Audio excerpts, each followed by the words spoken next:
어린 왕자 생텍쥐페리. 내가 6살 때 일입니다. 나는 밀림에 대해서 재미있게 쓴 책을 읽었어요. 바로 모험 이야기라는 책이었답니다. 그런데 거기서 나는 놀라운 그림을 보았습니다. 커다란 보아뱀 한 마리가 맹수를 꿀꺽 삼키는 그림이었어요. 위에 있는 그림이 바로 그것입니다. 그 책에는 이렇게 적혀 있었습니다. 보아뱀은 먹이를 씹지 않고 통째로 삼킵니다. 그리고는 먹이를 소화시키기 위해 꼼짝도 않고 6달 동안 쿨쿨 잠만 자죠. 그때 나는 밀림에서 일어나는 일에 대해 여러 가지로 생각해 봤습니다. 그래서 나는 색연필로 그림을 그리게 됐는데, 내가 세상에 태어나서 처음으로 그린 그림이죠. 아래의 그림이 바로 그것입니다. 나는 우쭐에 져서 어른들에게 이 그림을 보여주고는 무섭지 않느냐고 여쭤봤습니다. 그럴 때마다 어른들은 무섭다고? 머리에 쓰는 모자가 뭐가 무섭다고 그러니? 하고 대답했습니다. 내 그림은 모자가 아닙니다. 코끼리를 삼켜서 소화시키고 있는 보아뱀을 그린 거거든요. 그래서 이번엔 또 그림을 그렸습니다. 어른들이 잘 알아볼 수 있도록 보아뱀의 뱃속을 그렸습니다. 어른들에게는 항상 자세히 설명해 줘야 하니까요.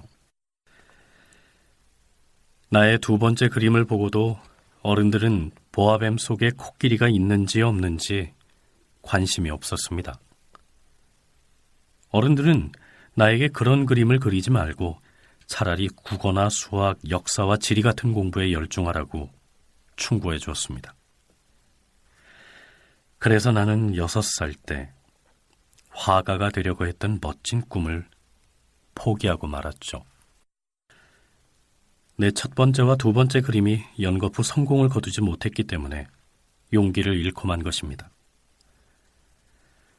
도대체 어른들이란 스스로는 아무것도 이해하지 못합니다. 그럴 때마다 어른들에게 이러쿵저러쿵 설명한다는 것은 몹시 힘든 일입니다. 그래서 나는 다른 직업을 갖기로 했습니다. 그 직업은 비행기를 조종하는 일이었습니다. 나는 비행기로 세계의 이곳저곳을 날아다녔는데 지리 공부는 큰 도움이 됐습니다. 언뜻 보고도 중국과 애리조나를 구별할 수 있었으니까요. 특히 밤에 길을 잃었을 때 도움이 컸습니다. 살면서 나는 많은 사람들을 만났습니다. 어른들과 가까이 살면서 지켜봤는데 어른들에 대한 나의 생각은 별로 나아진 게 없었습니다. 조금 총명해 보이는 사람을 만날 때면 늘 소중하게 품고 다니는 나의 첫 번째 그림을 보여드립니다. 그가 정말 이해력이 있는 사람인지 알고 싶었기 때문입니다. 그러나 들려오는 대답은 한결같았습니다. 그건 모자 그림이군. 이런 말을 듣고 나면 나는 보아뱀 이야기나 밀림이나 별에 관한 이야기는 꺼내지도 않습니다. 내 생각을 그 사람들의 수준에 맞추어서 트럼프 놀이나 골프, 정치나 넥타이에 관한 이야기를 나누곤 했습니다. 그러면 어른들은 나를 두고 매우 분별 있는 사람이라며 매우 만족해하는 것이었습니다. 그래서 나는 진실한 친구 하나 없이 늘 외롭게 지냈습니다. 6년 전 사하라 사막에서 비행기 사고를 당하기 전까지 말입니다. 비행기 엔진의 일부분이 고장난 거였습니다. 비행기 안에는 정비사도 손님도 없었기 때문에 나는 혼자서 그 어려운 수리를 해내야만 했습니다. 모래사막 한가운데 있는 나로서는 죽느냐 사느냐 하는 문제였습니다. 겨우 일주일 동안 마실 물만 남아있었으니까요. 첫날 밤, 나는 사람들이 사는 곳으로부터 수천 킬로미터 이상 떨어진 사막에 누워서 잠이 들었습니다. 그것은 넓은 바다 한가운데서 뗏목을 타고 떠다니는 선원보다도 더 외로운 것이었습니다. 그러니 해뜰 무렵 작고 이상한 목소리에 잠에서 깨었을 때 내가 얼마나 놀랐겠는지 상상해 보세요. 그 목소리는 이렇게 말했습니다. 아저씨, 양 한 마리만 그려줘요. 뭐라고? 양 한 마리만 그려달라고요. 난 깜짝 놀라 자리에서 일어났습니다. 눈을 비비며 주위를 두리번거렸죠. 아주 이상하게 생긴 아이가 나를 뚫어지게 쳐다보고 있었습니다. 여기 그의 초상화가 있습니다. 내가 나중에 그린 그림 중에서 가장 잘 된 것입니다. 그러나 실물은 이보다 훨씬 멋지게 생겼답니다. 그림이 실물보다 못한 건 내 잘못이 아닙니다. 나는 6살 때 어른들 때문에 화가가 되려는 꿈을 포기했고 보아뱀의 겉모양과 속모양을 그려본 것 외에는 전혀 그림을 그린 적이 없으니까요. 아무튼 나는 놀라서 눈을 동그랗게 뜨고 앞에 서 있는 아이를 자세히 바라봤습니다. 나는 사람들이 사는 곳에서 수천 킬로미터 떨어진 사막에 홀로 있었던 것입니다. 내가 보기에 아이는 길을 잃은 것 같지도 않았고 피곤하거나 괴로워 보이지도 않았습니다. 배고프거나 무서워하는 것 같지도 않았습니다. 사람이 사는 곳에서 멀리 떨어진 사막 한가운데서 길을 잃은 아이라고는 전혀 생각되지 않았답니다. 내가 간신히 입을 열어 물었습니다. 대체 너 여기서 뭐 하는 거니? 그러자 그는 아주 중요한 것을 말하는 것처럼 아까와 같은 말을 되풀이했습니다.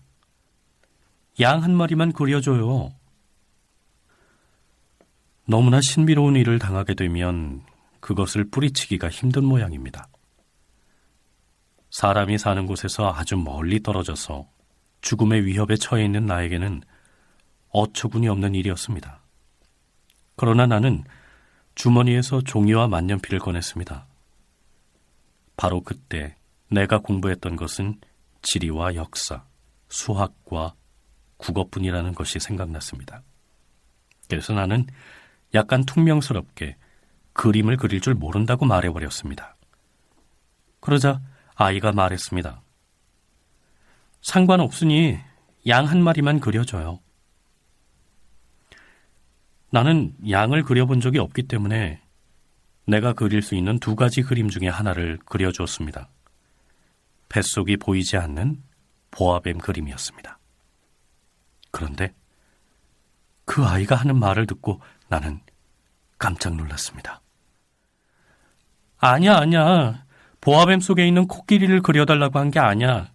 보아뱀은 위험한 동물이에요. 그리고 코끼리는 너무 커. 내가 사는 곳은 아주 작거든? 나는 양이 필요하단 말이야. 그러니까 양 한 마리만 그려줘. 하는 수 없이 나는 양을 그려서 보여줬습니다. 아이는 자세히 살펴보고 나서 말했습니다. 이 양은 벌써 병들었는걸?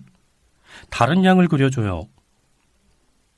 그래서 나는 다시 그렸습니다. 아이는 부드럽게 미소 지으며 말했지만 핀잔을 주는 듯한 말투였습니다. 이건 보통 양이 아니잖아요. 뿔이 달린 순양이네 뭘. 나는 또다시 그림을 그렸습니다. 그러나 이것도 마음에 안 드는가 봅니다. 이건 너무 늙었어.